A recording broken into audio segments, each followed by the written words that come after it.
Untitled today. We're joined here by Dan and Mark of Liz Ray Weddings. Guys, thanks for joining us here today on How to Wedding. Hey, Travis.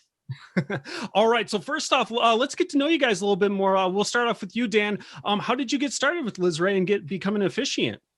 Yeah, so I actually became an officiant many, many years ago. I was asked to perform a wedding by a friend. That really got me hooked on officiating because I like to speak publicly. So I actually had performed quite a few weddings up until my point at Liz Ray Weddings. Liz and I worked at our day job together and got connected in that way. And she had asked, do you know anybody who officiates weddings? I need to bring on some more officiants. And I got to raise my hand and say, yeah, me, I'm right here. So it was kind of cool to stay connected with Liz as we don't work through that same day job anymore. All right. Awesome. And then how about you, Mark? How did you get started? Well, I got started as an officiant about 4 years ago when I was still living in New Orleans. I'm originally from the Twin Cities area and was down in New Orleans for about 10 years. And I had a couple of friends that were officiants, and I've got a writing background. I love to write. I'm a poet. I've been in radio and been on stage, and just the idea came one day, hey, I could do that on the side and, combine all my skills, and kind of got hooked on it. And then when I moved back to the Twin Cities here, I was doing some self-promotion. But about a year ago, a friend of mine, classic networking story, was talking to a friend of hers who said, hey, I've got a friend who owns a wedding planning service, and she's looking for officiants. Do you know anybody who officiates? And that got relayed to my friend who said, matter of fact, I do. So kind of third hand, I guess. I was referred to Liz. We struck up a conversation and an interview, and the rest is history, as they say. All right. Well, that's awesome, guys. And I'm excited to be chatting with you today because today's topic is how to pick out an officiant for your wedding day. Obviously, it's kind of a big deal knowing someone that's not only going to be able to tell your guys' love story, but also, just to be a part of your special day, and you kind of form a bond there. So let's go ahead and let's talk about some tips that you guys may have. Mark, let's start with you. My first thing, first and foremost, is you have to be comfortable with the person you're going to hire. When I do an initial interview with somebody, I tell them right up front, it's going to be casual. I label it, if I'm sending them the Zoom invite or whatever, I label it Bob and Sue get to know, because that's all I look at it as. I don't go into a lot of the official stuff, and just try to build a rapport and see if it's going to be a good fit for both of them. See if I'm the guy you're going to want to have officiate your wedding. You just got to have that comfort level that's more than just, oh yeah, this is an okay guy. I can see, talking to him once in a while. It's got to be something more. All right. Yeah, for sure. No, that makes a lot of sense, is making that connection right away and making sure you guys are a good fit. Dan, how about you? What's the suggestion you have? Yeah, I'm really along the lines of Mark of you got to find somebody that you're willing to, in a sense, spill your guts to, right? Because we like to pry into your life and really tell your story. So if you don't feel comfortable telling me that story, that's okay. And I always make sure to stress that to people too, is make sure that you're so comfortable with that person that it's somebody that you would, at the end of the day, be like, hey, I want to be friends with you because I'm comfortable enough with you to tell those details. All right. Awesome. And then what about anything regarding like religious views and things like that? Is that something certainly that they should keep in mind when picking out an officiant? Yeah, although like I point out to most couples fairly early on in the conversation, you're already taking a non-traditional route by not going the family church, family pastor, whatever. You're already going in a non-traditional way by going on the internet and finding services and interviewing people. So you do you is my little buzz phrase. And I tell them that.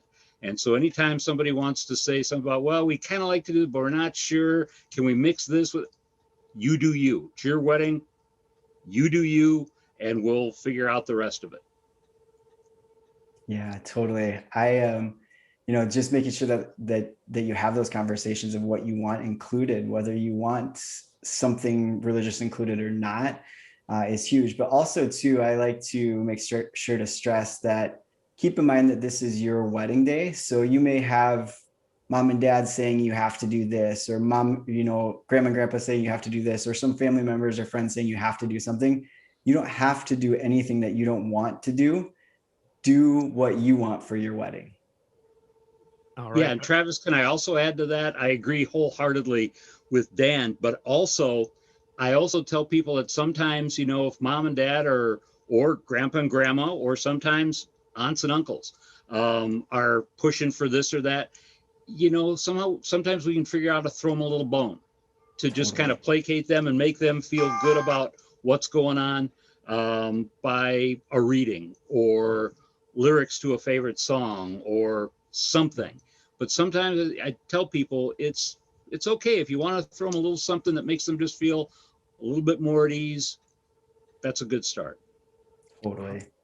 Awesome. Yeah, no, those are definitely great tips of having that flexibility and knowing that working with officiants, that might be something that they need to consider, is how flexible they are with that. So awesome. Great tips there. Now, what about in terms of like the types of ceremonies? Like, is there anything that they should consider when looking for officiant in terms of like, if they have some big extravagant idea or something? I guess I don't even know what's coming off the top of my head, but if there's some like kind of crazy idea, like you said, you guys say you do you, like, is there anything that like specifically with you guys that you'd be like, yeah, like we can kind of help more do this, or no, you should look for something else because that won't be a fit? Personally, I will push the envelope because I started off my career in radio and I've interviewed a lot of people, and I'm now a high school English teacher. So I'm used to kind of poking and prodding and getting people to say things they might not normally say. So if somebody throws out an idea, more often than not, it's kind of only part of where they want to go.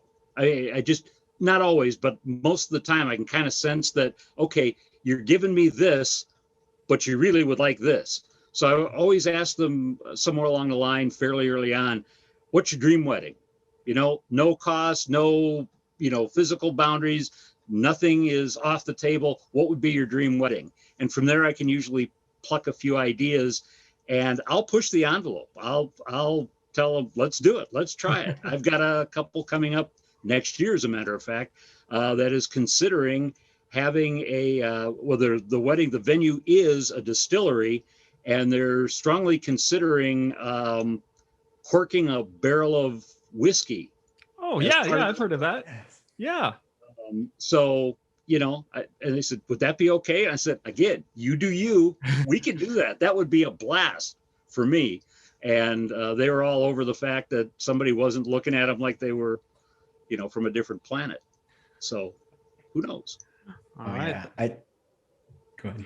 Oh, no, I was just going to say, and Dan, what about you? Yeah, I totally agree with Mark. I mean, the sky's the limit. Whatever you want, I am so down to do and find a way to make that work. I've had couples where we've talked kind of through things and they've mentioned little things. I had one ceremony that we did 3 unity pieces in, which is a lot of movement in a ceremony, but it's exactly what they wanted. And they couldn't have been happier to do all of those movements. So I think just being able to listen and communicate openly is really huge in that. And just finding somebody who is flexible to be able to say, yeah, you want to do that? Cool. That's a great idea. All right. Yeah. And, jumping off of what Dan said there, I'll give you an example. A couple of years ago, I had a family that was going to be a blended family, 1 kid on one side and 2 kids on the other. And they were considering doing a knot tying. And I said, do you want to do a 5-way knot tie? And they said, well, how do we do that? I said, well, I don't know. I was a Boy Scout leader, but I was always lousy with knots, but I'll figure it out. And what I did is I went and got, like I normally do, if I'm doing knot tying, I go to Michael's Crafts and find, some nice, they've got these nice satiny ropes that they use. And I got 5 different colors and figured out how to do a 5-way knot. And we got it started while I was talking and doing some of the ceremony, and we're going back and forth. And then I had 5 ends pointing out and had everybody pull one. And lo and behold, it actually came out as a knot. It was literally a couple people went, ooh. I'm not sure it would hold anything. I don't know that I'd tie up a boat dock with that knot, but sure. But yeah, they wanted to do the knot tying and incorporating the kids. They were trying to figure out how to do it. And the kids really got into it. The kids were all under like 9 years old, and they really got into messing around with this knot and playing with it while we were talking. And when I told them all to pull, they pulled, and it held, and Awesome. a lot. I think to go off of Mark now, with the Unity stuff too, I think that one thing that I like to stress to people is you don't have to do what a traditional Unity ceremony necessarily is, like, sand pouring or lighting a candle.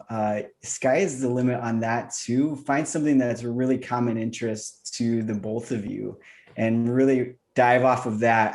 I had a couple that weightlifting was really something that they were into, and we found a cool way to incorporate that in their wedding ceremony where they had plastic kind of kids dumbbell set, and as we talked about the significance of it, they each put a weight on because they're partners. So really thinking outside the box too is huge, because you can do anything for a Unity ceremony.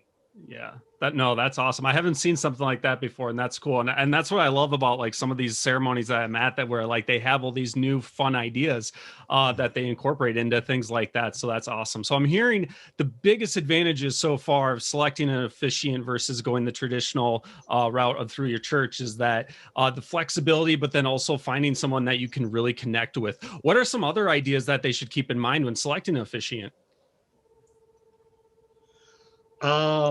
Availability, I think, is key. One of the things that I'm dealing with a couple right now, it's got a wedding this summer, and the bride told me point blank, she's really concerned about her mother. Her mother likes to get in the middle of everything. And between my years on stage and in radio and dealing with kind of cranky, pushy parents as a high school teacher, I'm pretty good at navigating that. And so I always try to tell people, part of what you're paying me to be there for is to help ride herd on all the craziness going on, so you can just focus on you being you on the wedding day. So I'll get there early. I'll schmooze mom a little bit. We've already brainstormed a few different ways that we can do that, and I'll make mom feel at ease. And by the time we're ready to roll, pretty confident I'll have mom just chilling with everybody else. For sure. We've all been there. I think of, you have mom or a dad or somebody that's like, they're a little nervous about everything. And you're just like, nope, we got this under control. But I do think it's important that as an officiant, I mention that to people, because it's one of those things that they don't think about. Mm-hmm. Or they think, oh yeah, my mom and dad will be fine. And so I usually end up along the way asking about relationships with siblings and everything. And, I've got another couple where she's the youngest of 5 or 6 kids in the family. Last one to get married, only girl. And I said, okay, how's your dad about all? Oh, dad's fine. He's good.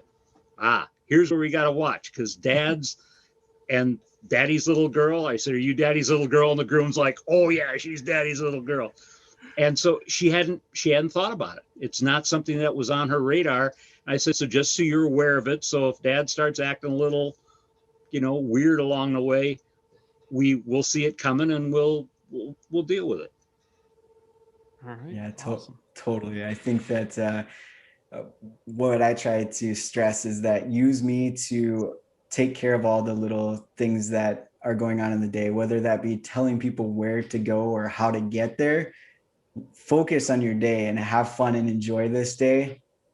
I'll take care of those details for you. Yep. The stuff that Dan and I mentioned, both, it's like you're making an outline. Those were the high points, but then there's all sorts of where that comes into play for dealing with the bridal party, for dealing with the caterer, the photographer. We take on all of that underneath all those in different ways. So for sure. So yeah, Dan. The only thing I think that I would like to add is make sure you find somebody who's genuinely excited for you, because it's really easy to find somebody on the internet who can copy and paste a script off of Google and you just give them a paycheck. But to have somebody who's genuinely excited with you, that wants to build that relationship with you and tell your story, is huge. You're not just a paycheck to them, you're a friend and somebody that they care about. Awesome. Well, these have all been great tips, guys. I really appreciate you coming on here and chatting a little bit. It's been a lot of fun, and just learning more about the officiant side of things, because it's definitely something that I think a lot of people are going more and more towards, of having that openness and the fun that you guys were talking about here today. Totally. Thank you for having us. Thanks for Travis. having me. It was great.